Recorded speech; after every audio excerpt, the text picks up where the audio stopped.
Market యార్డులో మొక్కజొన్న కొనుగోలు కేంద్రాన్ని ఎమ్మెల్యే గంగుల కమలాకర్ సందర్శించారు.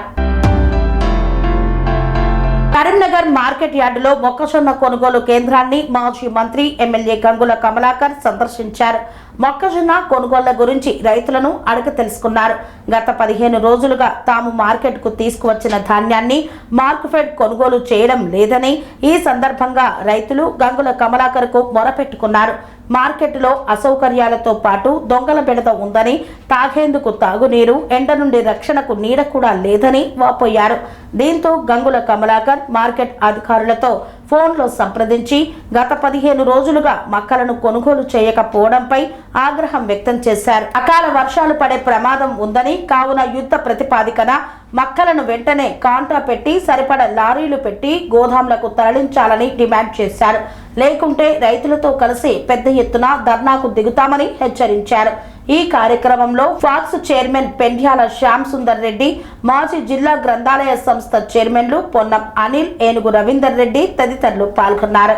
కేసీఆర్ గారు ముఖ్యమంత్రి ఉన్నప్పుడు వ్యవసాయం మంచిగా నడిచింది.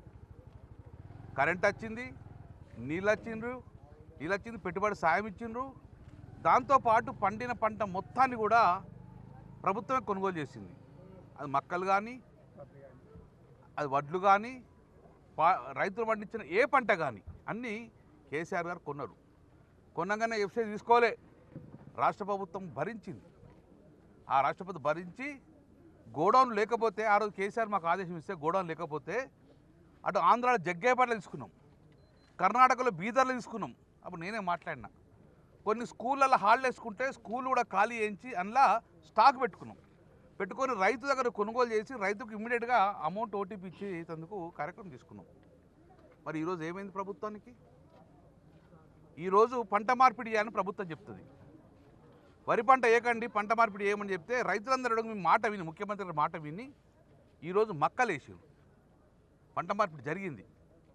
మరి మక్కలు పండించిన మక్కలన్నీ కూడా ఇప్పుడు రోడ్డు మీద తీసుకొచ్చారు. 20 రోజులే బీట్లకు వచ్చి కూర్చున్నారు. ఇంతవరకు కూడా మార్కెట్ కొంటదా డిసైడ్ చేయలేదు. కొంతమంది మొన్న ఒక లారీ వచ్చిన తరకు శుతి లేదు, శుతిని కొనుక్కొచ్చుకోమని అంటారు. సరే, శుతిని కొనుక్కొచ్చుకున్నారు. 20 రోజులే కాంట పెట్టలేదు. ఇదివరకు కాంట పెట్టిన కూడా 15 రోజులే లారీలు రాలేదు. ఇప్పుడు రైతు అడిగితే ఏమంటాడంటే, మళ్ళీ రైతు, నువ్వు ఓనర్వా కౌలు రైతువా? కౌలు రైతు అని నీ owner pattadar AD? Sir, pattadar ఇక్కడ లేడు, దుబాయ్లో ఉంటాడు. పట్టదారు సంతకం కావాలంటాడు. ఇప్పుడు పట్టదారు రావన్నట, అఫిడవిట్ ఇయ్యనట, అప్పుడు కొంటారట. అంటే ఏం చేసిందంటే వీళ్ళు ఎట్టి పరిస్థితిలో కొర్రీలు పెట్టి ఇబ్బంది పెట్టి పంట కొనుగోలు చేయొద్దు. పంట కొనుగోలు చేయకపోతే ఏమవుతుంది? ఇమీడియట్గా వీళ్ళందరూ దళాలకు అమ్ముకుంటారు. అప్పుడు రైతు ప్రభుత్వం మీద భారం పడది, ప్రభుత్వం పైసలు ఇవ్వనేది తెడతెలం అవుతుంది. ఈ రోజున పరిస్థితి ఏంది? మక్కలు ఎంఎస్పి 2400 రూపాయలు ఒక ఎకరానికి. ఇప్పుడున్న పంట ఎకరానికి 35 నుంచి 40 క్వింటాలు పండుతుంది. మరి ప్రభుత్వం ఏం చెప్తుంది? 35 క్వింటాలు పండుతుంది, 40 క్వింటాలు 25 క్వింటాలు కొంటా అని చెప్పేసి ఇప్పుడు క్యాపింగ్ పెట్టింది. అంటే ఒక ఎకరానికి ఎంత పండినా 25 క్వింటాలే కొంటాను. సరే, 25 క్వింటాలు కొనుమన్నా కూడా కొనే పరిస్థితి లేదు. మిగతాది కూడా 1600, 1700, 1800లకు రైతు అమ్ముకుంటాడు. అంటే ఒక ఎకరం మీద ఒక క్వింటాల్ మీద సుమారు 600 రూపాయలు పంట నష్టం చేస్తుండు. ఎకరానికి దగ్గర 25,000 రూపాయలు ఈరోజు పంట రైతు నష్టపోతాడు. అయినా కానీ కొనుగోలు చేయమంటే కూడా కొనుగోలు చేసే పరిస్థితి లేదు. అరగోసపడతాను, ఎండకు ఎండుతుండ్రు. కానీ ఇంతవరకు ఇక్కడ నీళ్లు లేవు. కనీసం కూర్చొని తిందామంటుండగా పరిస్థితులు మంచి లేదు. ఎందుకు రైతు మీద కక్ష అంటున్నాను? ఏది తప్పు చేసిన రైతు? అందుకే ఈరోజు నేను డిమాండ్ చేస్తున్నాను, మేమేదో ధర్నా చేసి ప్రభుత్వ ఆశ ధ్వంసం చేసే పరిస్థితి లేదు.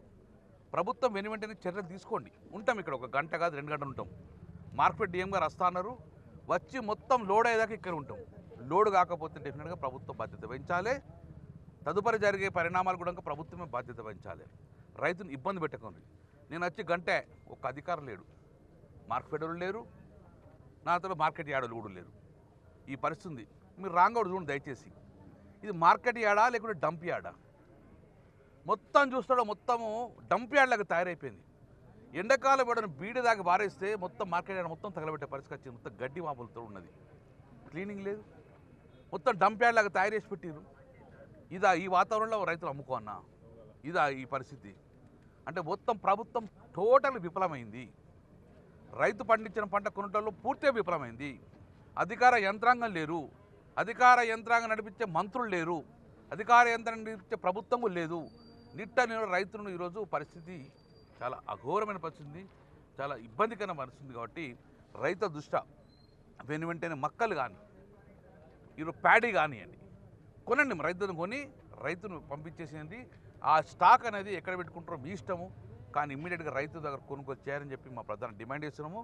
ఇవాళ రేపు చూస్తాము, మక్కలు మొత్తం క్లియర్ కాకపోతే డెఫినెట్గా ఆ రైతులతో ఉద్యమం చేస్తామని చెప్పడంగా మేము ప్రభుత్వానికి హెచ్చరిస్తున్నాం. ఒకరోజు ఈరోజు రైతు చెప్పిండు, ఈ పంట కొనుగోలు ఎప్పుడైతే చూసుకుంటే రాత్రి 3 బస్తాలు మక్కలు ఎత్తుకపోయారు. దొంగల పెడదా 3 బత్తాలు ఆ రైతు ఎత్తుకపోయారు. ఇక్కడ సీసీ కెమెరా లేదు. అంటే దొంగలు ప్రోత్సహిస్తానరా, దొంగతనం జరగడం ప్రోత్సహిస్తానరా? రైతును ఇంత ఇబ్బంది పెడతావా? 10 సంవత్సరాలు కేసీఆర్ ప్రభుత్వం ఇబ్బంది పడ్డాడు రైతు. ఇంటికాడ కూర్చుంటడంగా యూరియా బస్సులు వచ్చినాయి, ఇంటికాడ కూర్చుండడంగా కొనుగోలు చేసినాము. మీ ఇంటి దగ్గరికి కొనుగోలు కేంద్రాలు తీసుకుపోయినాం కదా 7,800 పెట్టేసి. ఏది పరిస్థితి? ఈ ఫస్ట్ కొనన్నారు, ప్రభుత్వం ఒత్తిడి తీసుకొచ్చి మేము ఈ మక్కలకు మార్కెట్ ద్వారా కొనిచ్చాం. కానీ ఇప్పుడు కొనే పరిస్థితి లేదు. కొనకపోతే దళారులు వచ్చేసి 16,000-1500 కొంటే రైతుకు కనీసం గిట్టుబాటు అయితే లేదు. పండించిన పంటను గిట్టుబాటు ధరవడం వస్తలేదు. కాబట్టి రైతు ఉసురు పోసుకోకండి. ముఖ్యమంత్రి గారు ఈ యొక్క ప్రభుత్వాన్ని, ఈ యొక్క అధికారులు హెచ్చరించండి. ఇక్కడ పట్టించుకున్న మంత్రి లేడు, పట్టించుకున్న అధికారులు లేడు. అంత ఘోరమైన పరిస్థితి కాబట్టి రైతులను ఆదుకోండి అని చెప్పేసి నేను ప్రభుత్వాన్ని డిమాండ్ చేస్తున్నాను. కన్స్ట్రక్షన్ రంగాలలో దశాబ్దపు అనుభవంతో కస్టమర్ల మరియు శ్రేయోభిలాషుల మన్ననలను, నమ్మకాన్ని గెలుపొందిన సంస్థ విఆర్ఆర్ కన్స్ట్రక్షన్స్. నాణ్యతకు, నమ్మకానికి మారుపేరు VRR constructions. Independent houses, apartments, villas అన్ని రకాల హంగులతో అలరించే అద్భుతమైన వెంచర్స్ తో పాటు అందరికీ అందుబాటు ధరలో సొంత ఇంటి కలను సాకారం చేసే నమ్మకమైన సంస్థ VRR constructions. Please visit VRR Constructions, Varatex Plaza near Radhika Theatre, ECL X Road, Hyderabad. Call to 910088555512, 9100885555.